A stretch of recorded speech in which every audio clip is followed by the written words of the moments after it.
नमस्कार। आज हम एक बहुत पुरानी और गहरी कहानी की परतों को खोलने जा रहे हैं। जी। हमें जो स्रोत मिले हैं उनके आधार पे ये समझने की कोशिश करेंगे कि ये ब्रह्मांड, ये दुनिया आखिर बनी कैसे। ये कहानी शून्य से शुरू होती है, बिल्कुल शुरुआत से, और देखती है कि कैसे सब कुछ अस्तित्व में आया। एक सफर है ये। हाँ, और ये याद रखना जरूरी है कि ये सिर्फ घटनाओं का ब्यौरा नहीं है। ये कहानियां असल में जीवन, हमारे होने का मतलब और इस पूरी कायनात की व्यवस्था को समझने की कोशिशें हैं। बिल्कुल। इनमें गहरे प्रतीक छुपे हैं, मतलब जो अस्तित्व के बड़े सवालों से जूझते हैं। सही कहा। तो चलिए उस समय में चलते हैं जब कुछ भी नहीं था। कल्पना कीजिए, न समय, न कोई जगह, बस एक खामोशी। अंधकार कह सकते हैं। हाँ, एक अंतहीन फैलाव। स्रोत इसे ब्रह्म कहते हैं। एक परम चेतना जिसका ना कोई आकार है, न शुरुआत न अंत, बस होना, शुद्ध अस्तित्व। और कमाल की बात यह है कि इसी परम शांति, इसी स्थिरता में से ही कुछ रचने की, कुछ बनाने की इच्छा पैदा हुई। अच्छा, निराकार से इच्छा। हाँ, कहा जाता है कि उस निराकार सत्ता से ही एक संकल्प जागा और वहीं से सृष्टि का बीज पड़ा। ये समझना थोड़ा मुश्किल है, मतलब कि जो निराकार है वो किसी चीज का कारण कैसे बन सकता है, लेकिन यहीं से कहानी शुरू होती है। और फिर इसी संकल्प से प्रकट होते हैं ब्रह्मा जी। कहानी के अनुसार वो एक कमल के फूल से जन्मे। जी, जो भगवान नारायण की नाभि से निकला था, ऐसा मानते हैं। हाँ, इसीलिए उन्हें कंजभव भी कहते हैं, यानी कमल से जन्मा हुआ। लेकिन सोचिए, आंखें खोलने पर उन्हें क्या दिखा? चारों तरफ सिर्फ पानी ही पानी। कोई और छोर नहीं। कोई जमीन नहीं, कोई आसमान नहीं, कोई दिशा नहीं। उन्हें समझ ही नहीं आया कि वो यहाँ क्यों हैं, उनका काम क्या है।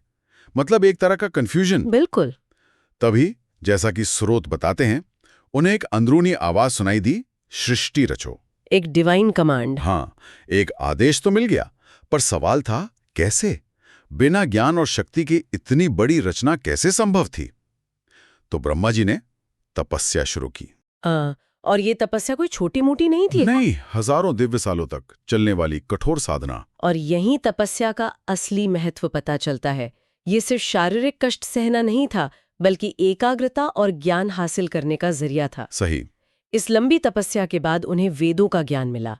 वेद यहाँ सिर्फ किताबें नहीं है, उन्हें सृष्टि के नियमों का नक्शा, एक तरह का कॉस्मिक ब्लूप्रिंट कहा गया है। अच्छा, ब्लूप्रिंट। हाँ, इनमें ही छुपा था कि दुनिया कैसे बनानी है, क्या क्रम होगा, क्या नियम होंगे, सब कुछ। चलिए इसे थोड़ा और समझते हैं।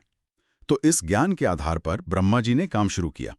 सबसे पहले बना आकाश, जिसमें ध्वनि का गुण था। हाँ, आवाज। फिर हवा यानी वायु बनी, जिसमें स्पर्श महसूस करने की क्षमता आई। राइट। इसके बाद अग्नि, जिससे रूप या आकार दिखने लगा। फिर जल बना, जिसमें स्वाद यानी रस का गुण था। और आखिर में बनी पृथ्वी, जिसमें गंध समाई। एक पूरा सिलसिला है, मतलब सूक्ष्म से स्थूल की तरफ। ये क्रम बड़ा दिलचस्प है। ये सिर्फ भौतिक चीजों का बनना नहीं दिखाता, बल्कि प्राचीन सोच में अनुभव और चेतना के स्तरों को समझने का एक तरीका भी झलकाता है। अच्छा, कैसे? कैसे सबसे बारीक अनुभव यानी ध्वनि से शुरुआत होकर सृष्टि सबसे ठोस अनुभव यानी गंध तक पहुंचती है। ये एक तरह से ब्रह्मांड को अनुभव के पैमाने पर मापता है। ये 5 तत्व, पंच महाभूत ही इस भौतिक जगत का आधार बने। हाँ, ये सिर्फ ईंट पत्थर रखना नहीं था, बल्कि एक पूरी व्यवस्था बनाना था। स्रोतों में वर्णन है कि आकाश में तारे, ग्रह, नक्षत्र, वो सब अपनी अपनी जगह सजाए गए। एक ऑर्बिट में, एक सिस्टम में। बिल्कुल। सूरज और चांद बनाए गए, जिससे दिन और रात का चक्कर शुरू हुआ, दिशाएं तय हुई, और सबसे जरूरी समय, काल की धारा बहनी शुरू हुई। सब कुछ व्यवस्थित। एक कॉस्मिक ऑर्डर स्थापित हुआ। तो ये तो हुई दुनिया की बाहरी बनावट, आकाश, हवा, पानी, धरती। लेकिन खाली दुनिया का क्या मतलब? जान डालने की बारी थी, है ना? हाँ, जीवन की। स्रोत बताते हैं कि फिर प्रजापतियों की रचना हुई। ये वो थे जिन्हें सृष्टि को आगे बढ़ाने का काम सौंपा गया। एक तरह के फोरफादर्स। हाँ, कह सकते हैं। और फिर बनाए गए मनु और शतरूपा, जिन्हें मानव जाति का पहला जोड़ा माना जाता है। कहते हैं हम सब उन्हीं की संतानें हैं। ऐसी मान्यता है। और सिर्फ इंसानी क्यों, पूरी जानदार दुनिया रची गई। देवताओं की रचना हुई तो संतुलन के लिए दानवों की भी। हाँ, ये द्वंद्व जरूरी था शायद। यक्ष गंधर्व जैसे अर्ध दिव्य प्राणी बने, खूबसूरत अप्सराएं बनी, ज्ञानी ऋषि आए, साथ ही अनगिनत तरह के पशु पक्षी पेड़ पौधे सब बनाए गए। एक भरपूर विविध दुनिया। इस विविधता के पीछे भी एक सोच दिखती है। हर रचना का कोई ना कोई मकसद बताया गया है। देवता और दानव ब्रह्मांडीय संतुलन के लिए, अच्छा, प्रकृति जीवन को बनाए रखने के लिए, साथ ही सिर्फ ये धरती ही नहीं बल्कि कई और लोकों की रचना का भी जिक्र है। भूलोक यानी पृथ्वी, हाँ, फिर भूवरलोक, स्वर्गलोक और ऊपर के और भी लोक जैसे महरलोक, जनलोक, तपोलोक, सत्यलोक, ये कई स्तरों वाला ब्रह्मांड है। समझ गया। अब जब दुनिया बन गई, लोग आ गए, तो जरूरत थी नियमों की, जीने के तरीके की। हाँ, वरना अराजकता फैल जाती। तो ब्रह्मा जी ने धर्म और अधर्म के बीच एक लकीर खींची, सही और गलत का फर्क बताया और जीवन के 4 मुख्य लक्ष्य तय किए गए। पुरुषार्थ, हाँ, पुरुषार्थ, धर्म मतलब नैतिक कर्तव्य और जिम्मेदारियां, सही, अर्थ यानी जरूरतें पूरी करना, समृद्धि, काम यानी इच्छाएं, आनंद, और मोक्ष यानी जन्म मृत्यु के चक्र से आजादी। ये 4 लक्ष्य धर्म, अर्थ, काम, मोक्ष जीवन के 4 स्तंभ जैसे माने गए।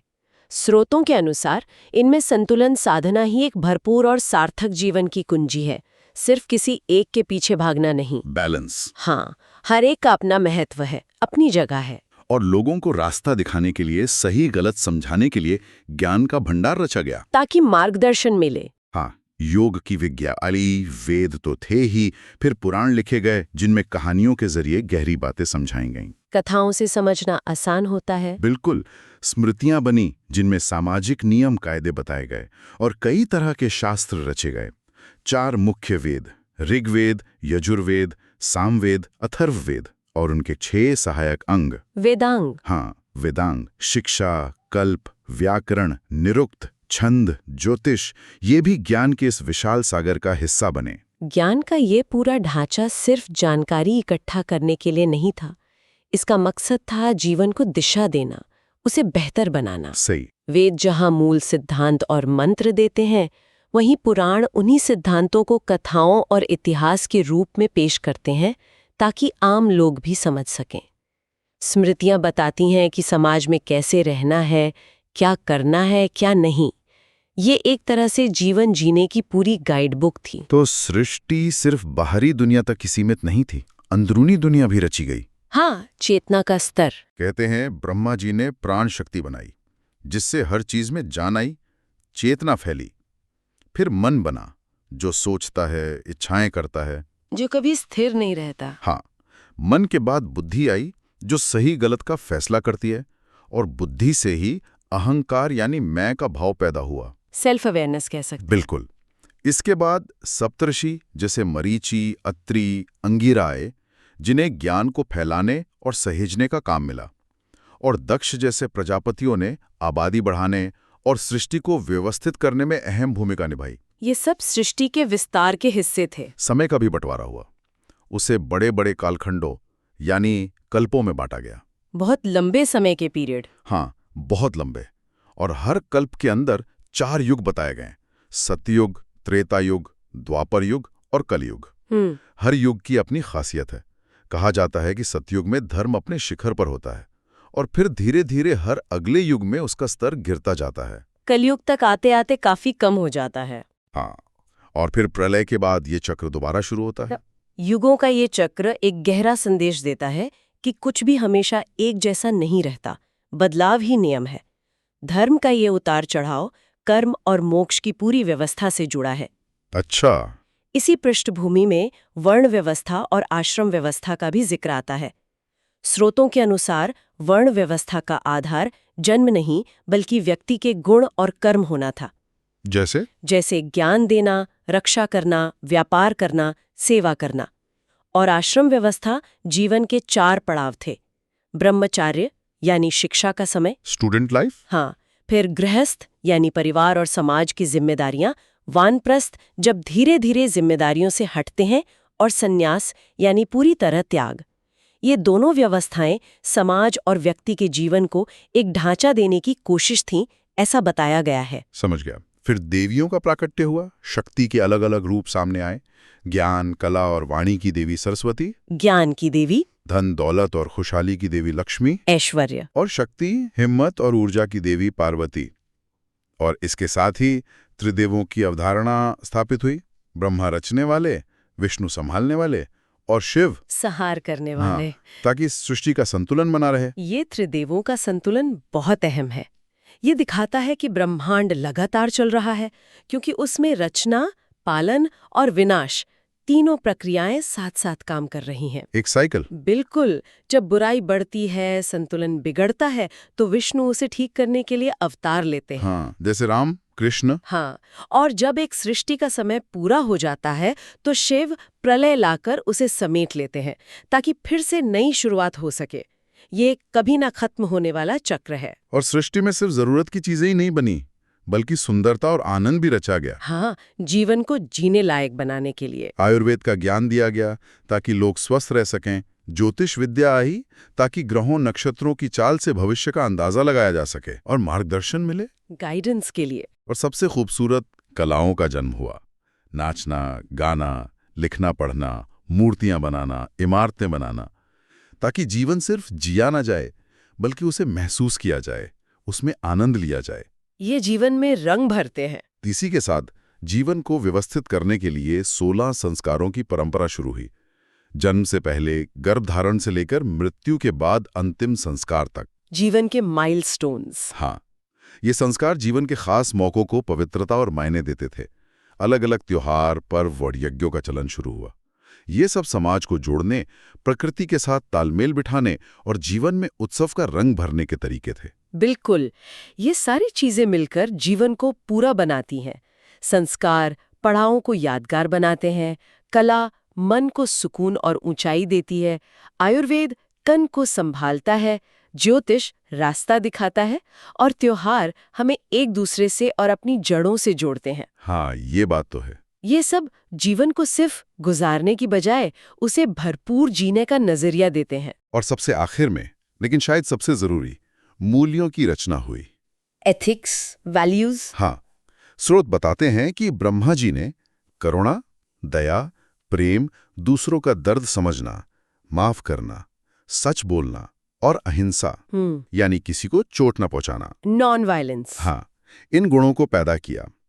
इन्हें धर्म का असली आधार बताया गया। मकसद था कि लोग सिर्फ अपने लिए ना जिएं, बल्कि एक दूसरे के साथ शांति और सहयोग से रहें। सामुदायिक जीवन के लिए जरूरी भगवान तक पहुंचने के रास्ते भी दिखाए गए। भक्ति का मार्ग, जिसमें प्रेम और समर्पण है। डिवोशन। कर्म का मार्ग, जिसमें अपने कर्तव्यों को निभाना है। ज्ञान का मार्ग, जिसमें समझ और विवेक है। और साथ ही योग और ध्यान का तरीका भी बताया गया, मन को शांत करने के लिए, जिससे मन और इंद्रियों को काबू में करके खुद को और उस परम सत्य को जाना जा सके और आखिरकार मोक्ष पाया जा सके। Ultimate goal. तो कुल मिलाकर ये कहानी एक चक्र की है, बनने और मिटने की। बार बार ये याद दिलाया जाता है कि ये दुनिया, ये जीवन अस्थायी है, इम्परमानेंट। जन्म और मृत्यु का पहिया घूमता रहता है। अगर कुछ हमेशा रहने वाला है तो वो है धर्म के रास्ते पर चलना और अपनी असली पहचान यानी आत्मज्ञान को पाना। और प्रकृति, पेड़ पौधे, नदियां, पहाड़, इनका आदर करना, इन्हें पूजना, क्योंकि हम भी इसी का हिस्सा हैं। बिल्कुल। ये जो बार बार बनने और मिटने का चक्र बताया गया है, ये जीवन को देखने का एक बहुत अलग नजरिया देता है। ये सिखाता है कि हर अंत के बाद एक नई शुरुआत होती है, इसलिए किसी भी चीज से बहुत ज्यादा मोह पालना शायद सही नहीं। डिटैचमेंट, एक तरह से ये हमें क्षणभंगुरता को स्वीकार करने और उन मूल्यों पर ध्यान देने के लिए कहता है जो हमेशा टिके रहते हैं। और सबसे बड़ी बात, ये हमें याद दिलाता है कि हम इंसान प्रकृति से अलग या उसके मालिक नहीं, बल्कि उसी के विशाल परिवार का एक हिस्सा हैं और उसके साथ तालमेल बनाकर चलना ही सही रास्ता है। तो आज हमने ब्रह्मा जी द्वारा सृष्टि की रचना की इस विशाल और जटिल कहानी को छूने की कोशिश की। एक झलक देखी। कैसे शून्य से पंच महाभूत बने, फिर ग्रह, नक्षत्र, फिर तरह तरह के जीव और लोक रचे गए। कैसे जीने के लिए नियम यानी धर्म, लक्ष्य यानी पुरुषार्थ, ज्ञान यानी वेद, पुराण और कलाएं दी गई। और कैसे ये सब त्रिदेवों के संतुलन में एक लगातार चलने वाले चक्र का हिस्सा है। सही बात है। ये कहानी सिर्फ एक प्राचीन मिथक नहीं है, ये हमें सोचने पर मजबूर करती है कि हर चीज के पीछे शायद कोई व्यवस्था है, कोई संतुलन है, कोई मकसद है। ये हमें ब्रह्मांड में अपनी जगह, अपनी जिम्मेदारियों और जीवन के असली मायनों के बारे में सवाल पूछने का एक फ्रेमवर्क देती है। बिल्कुल। जाते जाते एक सवाल छोड़ जाते हैं सोचने के लिए। स्रोतों में सृष्टि और प्रलय के अनंत चक्र का जिक्र है और कर्मों के फल के तौर पर अलग-अलग लोकों या जन्मों की बात भी है। जी। तो क्या हमारे कर्मों का असर सिर्फ इसी जीवन या इसी कल्प तक रहता है, या फिर उसका प्रभाव आने वाले अनगिनत सृजन और प्रलय के चक्रों तक भी जा सकता है? इस पर विचार किया जा सकता है।